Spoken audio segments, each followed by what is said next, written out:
m obi dị ọcha ka m wefe gị mgbe niile. Amaghị m ihe ahụ ka m ike na-eme m obi abụọ.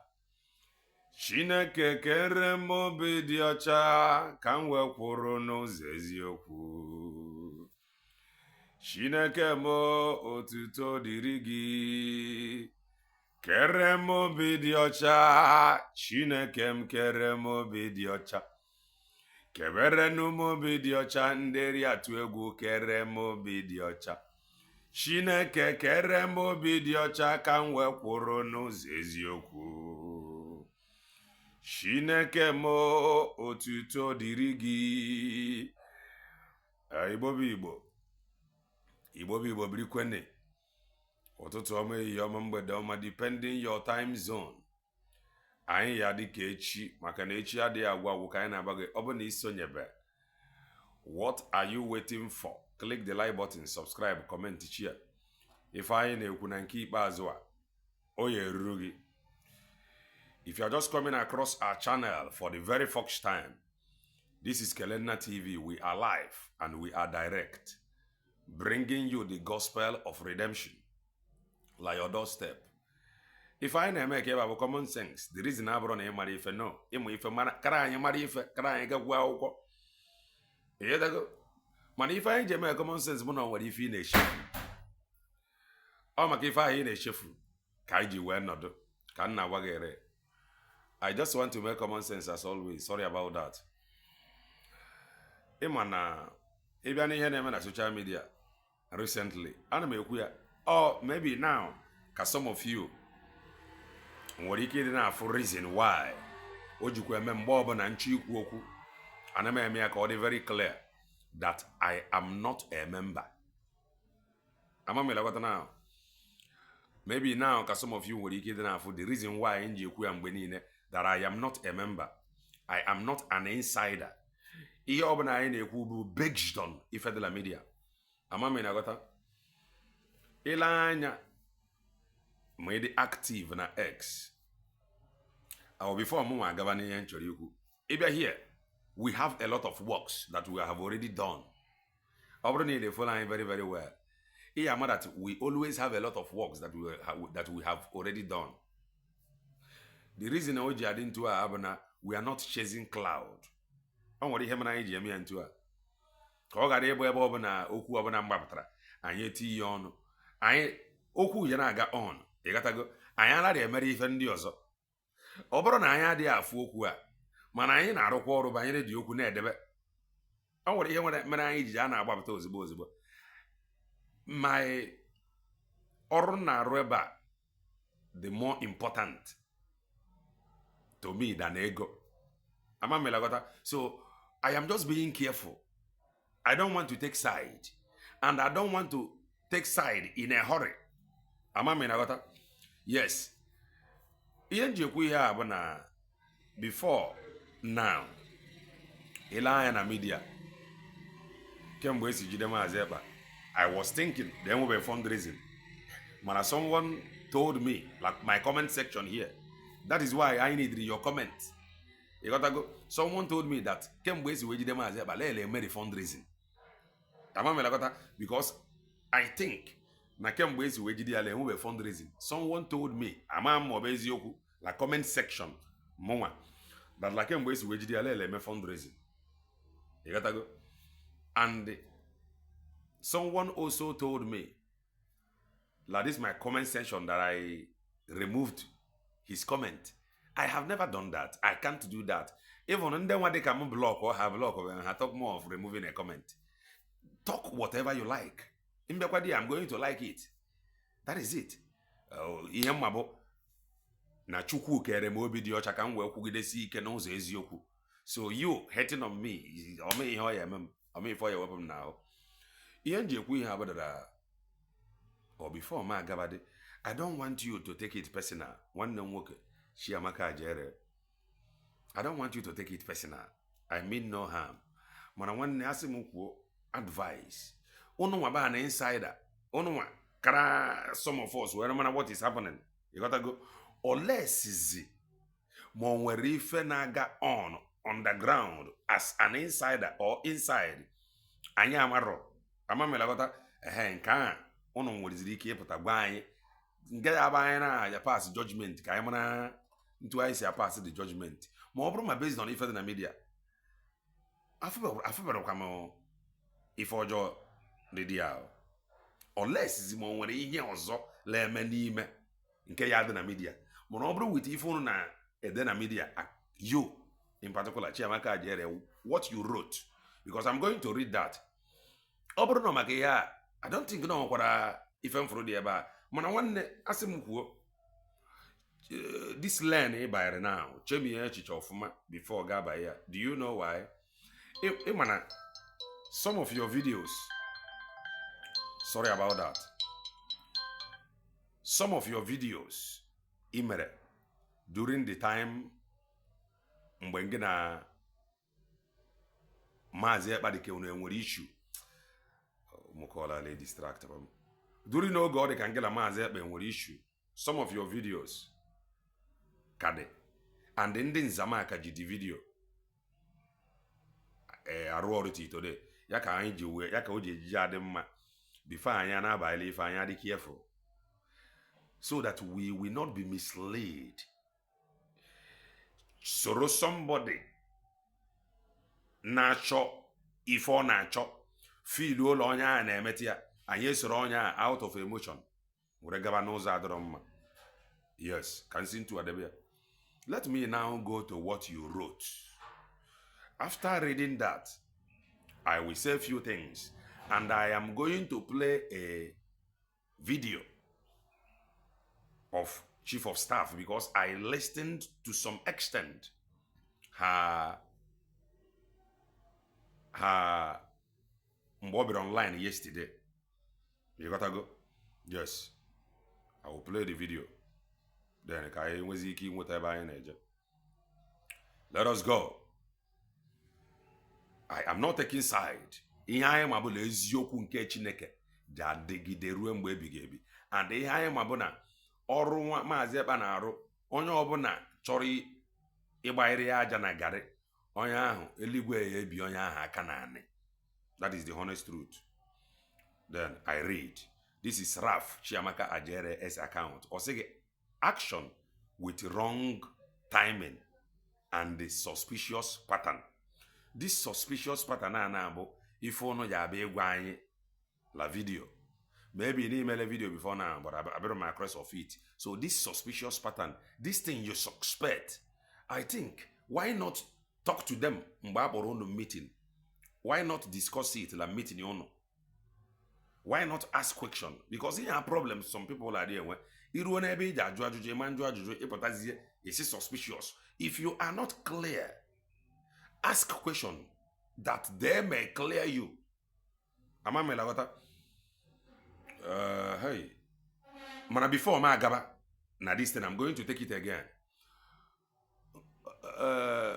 One night chief of staff buko on what if chọrọ ndị na-agwa okwu bụ ndị Igbo the ancient people ọ bụ na ọ nwere onye chọrọ ịgwa gị I'm going to say it here ndị na-agwa okwu bụ ndị aka ji of us ndị izi ndị bịara ụwa mgbe laa wee bịakwa ụwa ọzọ because ndị be anyị believe na reincarnation.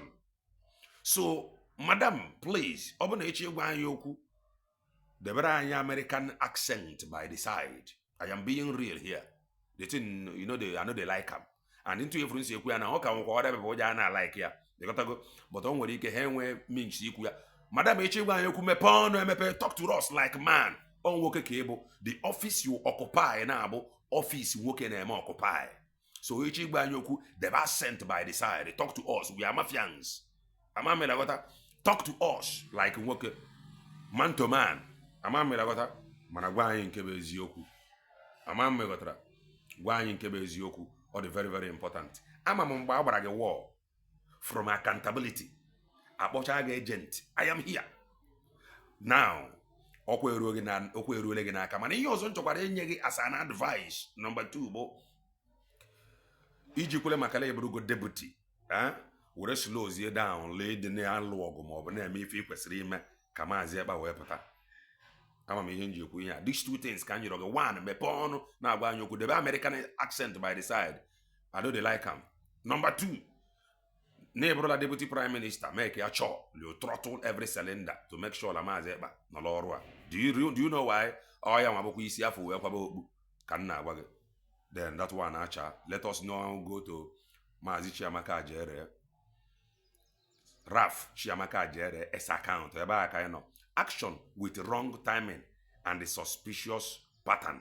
Suspicious pattern now, instead of ngin we dele announce ya within you, why not ask question la meeting on? Men that are men speak their mind. You gotta go. Oboro ipota. If you ebe ija ajo you manju ebe ale dere anyị suspicious pattern. I no like am. You got it now. Then we go. One, at this point in our journey to independence, I am urging every leader to lead more with knowledge than with zeal. More so, to lead with absolute national interest and zero personal interest. Here now your opinion. This is your opinion, a kind of advice. You gotta go to ndị na-achị ọchịchị. But advice ga now. Leadership afọ ọlụbeghị n'aka. Mana anyị mara ịla Maazị Ekpa nyere ụnụ ọkwa. Mana advice ile enye ndị ile enye ya bụ suppose ndị bụ your leaders.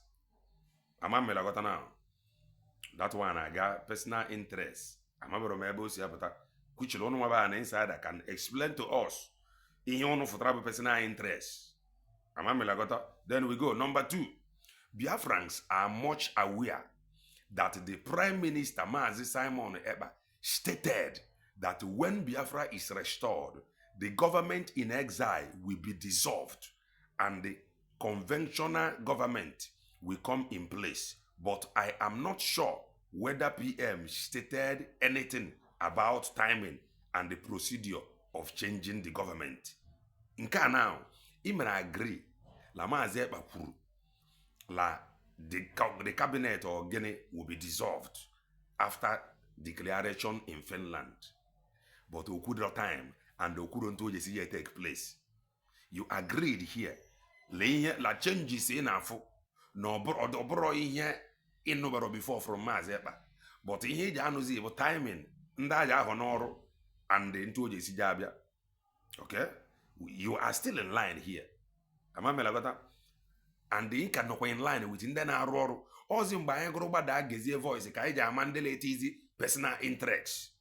Then number three, Biafrans are equally aware that constitution is the basic of government actions and the government actions, and the Biafrans and the Biafra constitution was introduced at the just concluded convention 2024 in Lati, Finland.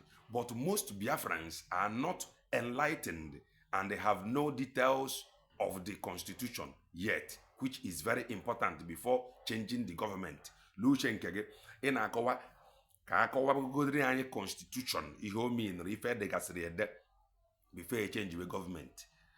The reason to me we need change government but to bring in people that can actually interpret the constitution well to us. O nwere ike ndele change the government. Opinion nka na-ekwu. O nwere ike ndele change government. They are reasonable, need the capable hands that can actually perform in that capacity more than some of you do. Uche nke m ka na-ekwu. O nwere ike bụrụ ya bụ the reason we need a change of government. Number four, people of Biafra are aware that in some civilized countries, the constitutional powers or rights are shared 50-50, or as the case may be, between the president or head of government and the parliament or national assembly. So, in the case of United States of Biafra, how is the constitutional powers or right shared in decision making to avoid conflict? Ihe aba ajụjụ ijara na ajụ or ajụjụ ijara ajụ after ewepụrụ gị ijubazi ajụ or ajụjụ ijara ajụ ka wee clear gị before i were mara your stand kama ijuba ajụjụ ala public. Agotazikwe pattern on. Let's continue. It is not enough to say obey the head of government when constitutional powers or rights are not defined to the citizens. I am of the perspective and the subject to correction that our dear Chief of Staff, Dr. Ngozi Orabueze, is too hasty and suspicious in her implementation of change in the Biafra government. This is the problem. What are you suspecting? Why not ask her? That is why if I hear not suspect la meeting here, you must be cleared. And also, and some people will see reason to stand with you. Mana ịpụtakwazi ebe a rapụ ịjụ ajụjụ ebe a ji ajụ ajụjụ na-ajụ ala public na-ajụ ya ka nje jụọ ya Ngozi Orabueze whereby la ụnụ ncha na group ụnụ ncha na meeting. Even I overheard that na akpọrọ meeting some of you did not attend. Ihe anyị na-ekwu bụ ihe de la media. Let's continue. 6. The factors of PM absence and the defense of Biafra independence are very sensitive and critical, thereby calling for some levels of patience and the thorough deliberation with cabinet members of government in exile and the de facto government in homeland before implementing new changes. However, the transition period of changing the government should be up to 6 months in order to avoid mistakes, especially on account and the defense. Forever live United States of Biafra. I got a here. This is your opinion. Maybe 6 months. How many months all you take? But the truth of the matter, they may admit you agreed that the government will be dissolved. That is to say, you agreed the chief of staff will become the deputy prime minister. So if that happen, I think this should not be can go. Now without before.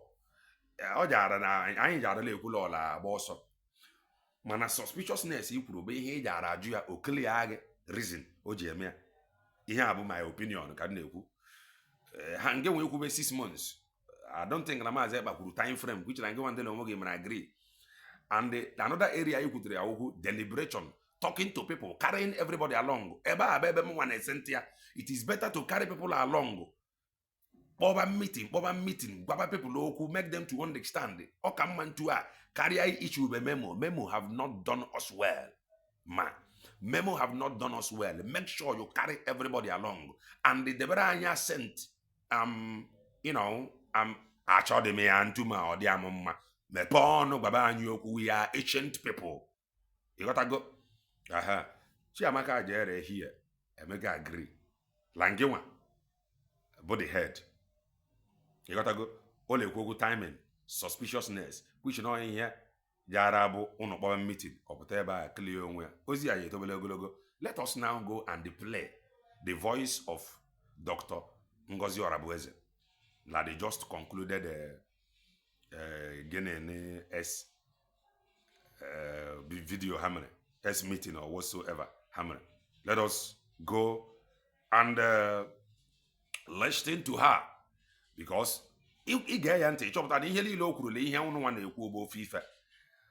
mana power zibu ihe nchọpụtara la enye unu nsogbu.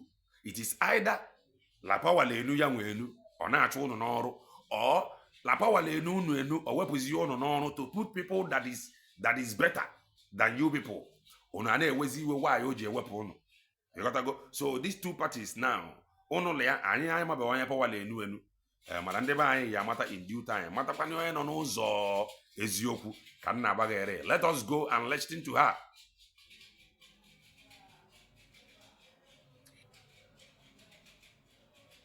Let's go. Now, moving forward. Those of you that have been following our Prime Minister. I am playing this direct from Amadioha Biafra S account.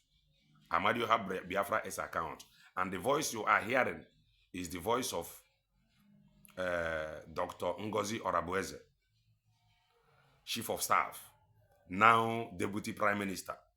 He have their program hammer with members of COX. Let's go. Now, moving forward. Those of you that have been following our Prime Minister, the Prime Minister has always said, upon the declaration of the United States of Biafra, the Brigade Cabinet will be dissolved. I know he has said that publicly and privately. Maazị Ekpa ekwuole la emegide hara declare Biafra. Maazị Chiamaka jere emekwala agree la Maazị Ekpa kwuru the same thing immediately. Okay, ya nwee kwuru immediately, but he agreed. La Maazị Ekpa ekwuole la after the declaration la eje dissolve the cabinet. And she is saying the same thing. That is to say, she is not lying. But what Chiamaka jere don't like is the word word is so fast. Let change ya. Mana nwere ike ihe ojiji like ya abụrụ maka na ahụrụ ya n'ọrụ, because ahụ ya n'ọrụ nwere ike like kwe mgbe ka m na-agwa gị. Let's take it back and continue. Pay attention. Now, moving forward, those of you that have been following our Prime Minister, the Prime Minister has always said, upon the declaration of the United States of Biafra, the Brigade Cabinet will be dissolved. I know he has said that publicly and privately. And that is privately abụkwa n'ime meeting ụnụ nwakwa, and which you are not denying, you agreed low eziokwu low kwuolia, mana ebe ị nwere problem bụla timing and the suspiciousness kwuchila ebe a ka iji ajụ ajụjụ. Mana ọ bụrụ na ọ nwere ike ọ bụrụ na ọ bụla ewere gị n'ọrụ ịmanwụ problem with the timing and the suspiciousness ama ndị, mana ọ nwere ike ọ bụrụzie maka na ewere gị n'ọrụ ịfụkwala ọda power bụkwa ihe na-emeni. Mana ya nwa na-arụ ọrụ, ya nwa bụ deputy prime minister now, o need the capable hand to make sure na ọrụ ya no carry out her duty very very well, ka ọ gara ịbụ oru echi ọ sị na ọ bụ Okereke mere ya na the duty ya na ọ karịa ya on, ma ọ bụ na ọ kara afọ mere ya, because under Maazị Ekpa, if you mess up he fire you. Ya ka ndị wee like ya. Let's go. It's exactly what I did with the power vested in me and in nobody else. Exactly. It's me that invested that power, because I know the reason why he requested for that to happen. Exactly. Which is not what I'm going to start explaining here. Okay. If somebody respects our Prime Minister, Simon Ekpa, and he gave that order, why should the person or the individual try to disobey that order? And they will tell you that they are fighting for Biafra. They want to raise funds for Biafra. Okay, Maazị Ekpa, you said you love him. Maazị Ekpa gave the order, and he gave the order to her. And she is carrying out that order given to her by Maazị Ekpa, the Prime Minister, whom you said you love. And somehow you don't like you now. What you are doing now is that you no longer like the order. Yes, you don't like the order anymore. Yes. Ihe na-agwazi anyị na-abụla like that order. The reason iji like that order bụ maka na ewede gị n'ọrụ. That is the honest truth. Because ọ bụrụ na ewere gị n'ọrụ, ị nwere ike like the order. That is my opinion on uche nke m. But let's continue. Is it the job of the finance department, headed by Sonny Aparawa, to be talking about raising money for the Biafra restoration? It's not his job. But for some reason, they all decided. That reason ka ọ ji apụta gba anyị. Ka ọ gara iji this emotional blackmail. Oh, our men on ground are hungry. Ihe aka accountability ji were bịa mgbe our men agụụ na-egbu ha n'ime ọhịa. Our men agụụ na-egbu ha. Adịele egele ndị egele ndị enye ego na-eri ego. Ihe a bụ Titus accountability ji wee bịa. And this Sonny Aparawa, their way of this thing. Ka a gara iji this emotional blackmail ewepụghị n'ọrụ pụọ n'ọrụ iruo ịjụba ajụjụ, you have served, and there is every possibility la ewepụrụ gị n'ọrụ na Maazị Ekpa apụtakwa wepụ ndị ọji ewepụta gị n'ọrụ. That is because no like the way iji arụ ọrụ, mana onye nke a like ya, mana ịlụwazi ya ọgụ gbaba mgba Maazị Ekpa pụta mgbe ahụ ọ ka ji akpọchie gị n'ọrụ. That should be the question iji aza. Ka ha egara iji and ndị nọkwa n'ụlọ ka a gara ịdị na-akpọ gị o bịa na tibe mkpu ewepụkwala onye a. Ihe a gọọmenti ka a na-adị emezi ihe group. Anybody can be hired and fired. You got to go. Let's continue. To do what they think they want to do. As we are speaking right now, the finance minister now has sent out a WhatsApp, a Zoom meeting for the state administrators in Homeland to meet. In our insubordination, in our nsogbu, the finance minister ahapụzi ọrụ ya zijezibezi ozi landịrịrị na Homeland ka ha ncha mebe WhatsApp meeting. Ọkwe na afụ okomoko, Why? Maybe because na-ewepụrụ ewepụ. And anụrụ m ebe ọ na-ekwu okwu ego, onye ma ego ole ya tiri. Nwanne anyị achọghị n'ụdị akụkọ a. Ego ole ọbụla itiri should be between you and Maazị Ekpa Njọkụ. And ego ahụ itiri ya under mbibe ọla itiri ya lọdụ niile emere obodo gị ihe. Anyị need ụdị okwu a. Ndebe anyị dị capable, more than capable, i provide ihe ha need for their defense or whatsoever. So, and the man jikwene maka na itiri ego ewepụzie gị n'ọrụ iwebe iwe. That is very, very bad of you. Imanji maka na itiri ego ịpụtazie emerebezi ihe sọrọ gị. Hello, are you buying Biafra? Mba now, imanji maka na itiri ego afụzie more capable hand than you. Esi mba maka na itiri ego na sponsor the organization or whatsoever. For that reason, you must remain asị ka ị na-asị. Let's continue to listen. Mmadụ ịrapụ ọrụ ya la arụ ọrụ ọzọ. Ego. Ọ maka na ewepụrụ gị ka ife bụ iwe gị. Ọ maka na itiri ego. Ọ maka na ewepụrụ gị because I overheard you on a video ebe ị na-ekwu law because of you ka the Finland Convention ji wee hold. Then iwe ga-ewere bụrụzie nwaanyị eji ejije ewepụzi gị. Gị nwa kwụrụ ụgwọ hall, gị nwa mere nke a mee nke ọzọ. Nwaanyị eji ejije ewepụzi gị because that is exactly where you are driving at. If you have anything against her, come out and tell us. Not telling us how it was because of you that the convention hold. One ịmakwa akpa nkata ka nna agwa ya. And onye ọbụla unu na-use kwela alaba anyị uche ha aja adị ya. Maka ihe a na-abụ divided house. Maazị Ekpa nwere structure already. If you go against the structure, ihe ọbụla ifuru iwere. Some of you are an insider. O mee ihe gbasara m. Because anyị anọgo, the reason nji ekwu ya ntụ abụla anyị anọgo mee between DOS and Maazị Ekpa. Ka unu grakwa ịnọkwa mee ya, unu furu how it failed. Only the truth to stand the test of time. Let's continue. Meet with him tomorrow.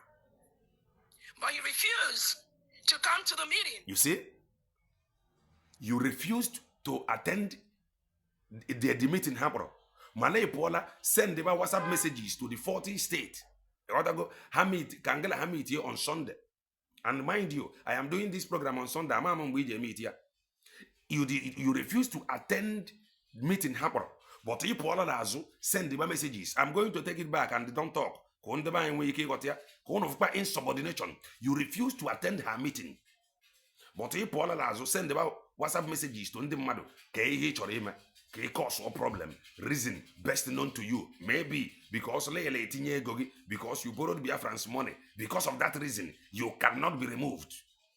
Let's hear that again. I took it back a little. Raise funds for Biafra. Is it the job of the finance department, headed by Sonny Apalawa, to be talking about raising money for the Biafra restoration? It's not his job. But for some reason, they all decided to do what they think they want to do. As we are speaking right now, the finance minister now has sent out a WhatsApp, a Zoom meeting for the state administrators in Homeland to meet with him tomorrow. But he refused to come to the meeting with the president and the prime minister have given the power. But he went. This is just what just to. You refuse to attend their meeting because Lamazi Simon Ekpa had the power to perform her duty. Upon meeting, you refuse to attend the meeting, but a Ghanazo send the WhatsApp messages to hold meeting with the 40 states from the homeland.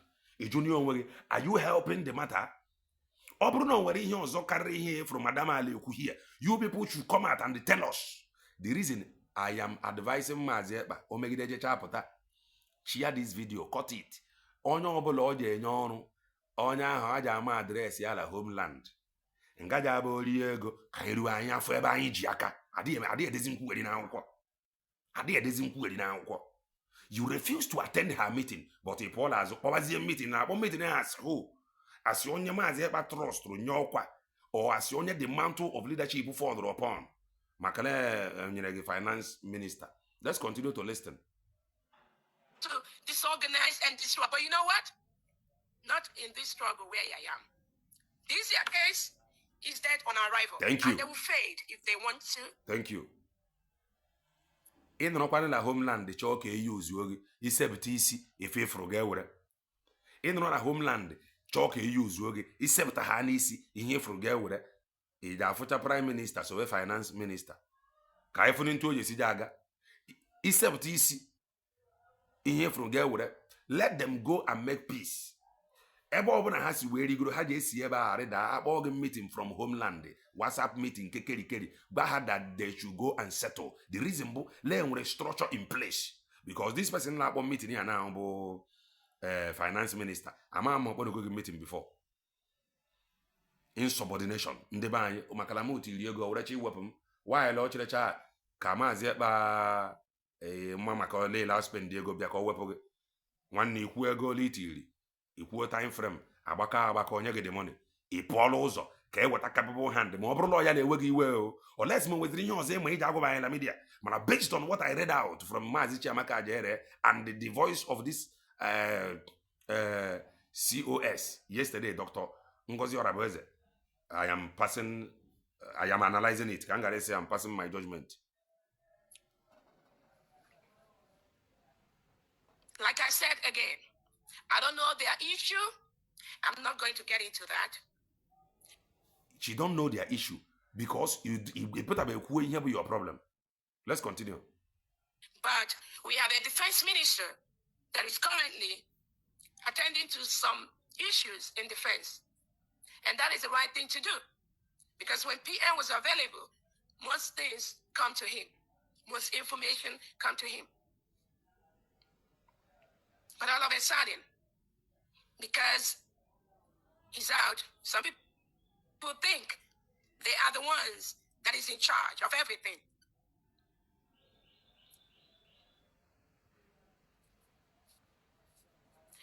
I find it very sad that somebody will come to the air to tell the world that without him, the Finland Convention wouldn't have happened. Imagine. And that is why it's very, very important for us to know how we can help the finances. Maybe without him, la convention la man hold. Then a weapon I like Wizika weapon capable hand. After all, Ngiwa Finland Convention hold. Why the EJ weapon after holding the convention? Ndeba anya mara na ihe mala isebute isi ka use oge la ala Igbo ka aha agbasago. We don't want nobody coming out to say thank you, that ma. Without him or her, the United States of Biafra will not be achieved. Thank you, ma. That's a slap on our face. Exactly. That's a slap on the thousands of people that support our Prime Minister financially. Exactly. Otidiri egole ka otiri. Ozugbo nna na ihe ala that life ya la Sonia Parawamere, I was pissed off. Makachi, I was so pissed off. In here, in the secret, Ibu Tiala open. Elaganya Kaganema, Ibanya Golo, government Kano, government Abagari Ego Neg, Eje Bia. You gotta go, Egole Kitty, Eje Bia. Or can grant secret donors, Igamaro. You gotta go. Let's continue to listen. Actually, to get the United States of Biafra. So for Biafrans to have that bandage on their face every time, that without me, or without anybody else, or without the finance minister contribution, that there will be nothing like United States of Biafra. Nothing so like that. All of us contribute in our own way. I'm not going to tell people what I contribute. Exactly. In this struggle, I'm not going to tell some people who get ego till the time in one day don't ekere oru eke ijide ego iti ihe a na-ekwu okwu bụ to save generation, not only generations. And your name will be written with gold. That in your own time, iti ego tinye ukwu ije ruo ọrụ gị ọfụma ama nchefu afọ gị echefu. Nelson Mandela echefuola emebe onye Igbo ịgụbarala anyị ego ole itirila ọ bụla ọ bụgolo ọma hold ndị isi ojii ma lepụtakwa ego anyị Nelson Mandela tiri ego ti nga ti terrorist ọ bụ Maazị Nnamdi Kanu nọ n'ime ọ bụ Maazị Ekpa nọ n'ime na itinye ego reji ajekwa anyị na ihe. Let's continue to listen. Tell people what I've lost being in this position. That is not what I need to do. Because Biafra is way, way bigger than what I do, what I lost, and what I put into the struggle. But under this leadership, that must stop. Exactly. Nobody can come and say, without them, the United States of Biafra will not stand. Or without the money they brought up here, which is money we pay back.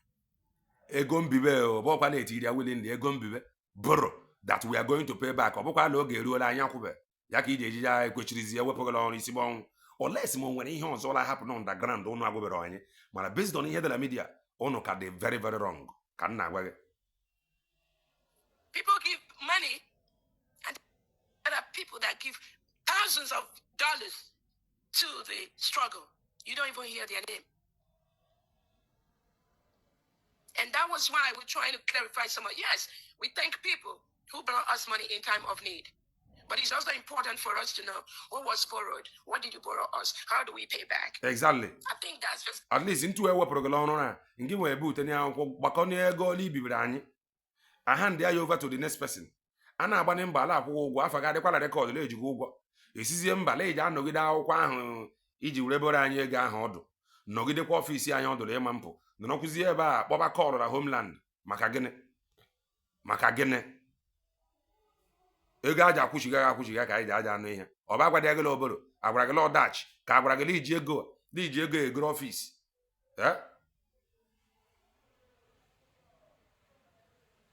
just basic accountability. It's not to stop anybody from doing what they do, but it's just the transparency. Because we are in a new administration. We are now a country. It's not everything that have to come to the open, but we know things that the cabinet needs to know. And there are things the cabinet do not need to know. And that is why the cabinet decided we are going to have a week break before we start our fundraising. And Sonia Barawa and Nkere and Nkere went to be telling Biafrans that Dr. Ngozi Orabueze have cancelled fundraising and are trying to connive and try to deceive those in homeland, our angels. But I'll tell them. In all homeland, they deceive Ogela Agola Ago and Ka Basag. You got to go. They deceive Ogela Agola Ago, Ka Basag. Malinho Le Kubo, Ke postpone no for 1 week. At least in the little, you know, here one at a time. You got to go. More and more against he postponed the hour. They got to Mali here why you postpone the hour. Some of you will throw money. Obolo deliver our own man attend the meeting. You people can actually agree at the meeting. There is no need of postponing the fundraising. I have tendered everything to you people. Please make sure that this that this fundraising log are on at least this week, next week. Ola gaga. Maka ihe niile a bụ maka law maybe law ma na some of you ji agba isi akpọ na ụnụ ama summit offices ụnụ o postpone zie ka enwee ike iji time a nakọtasị ụnụ akwụkwọ ụnụ amabazi ọhịa ndị Igbo. Let's continue to listen. No, Babule. Azura afụzi m ofu. Do not get involved in this madness. Do not. Men involved, men on ground. I say don't get involved like this madness. Don't get yourself involved. The PM has gone through this part in the past and it didn't end well.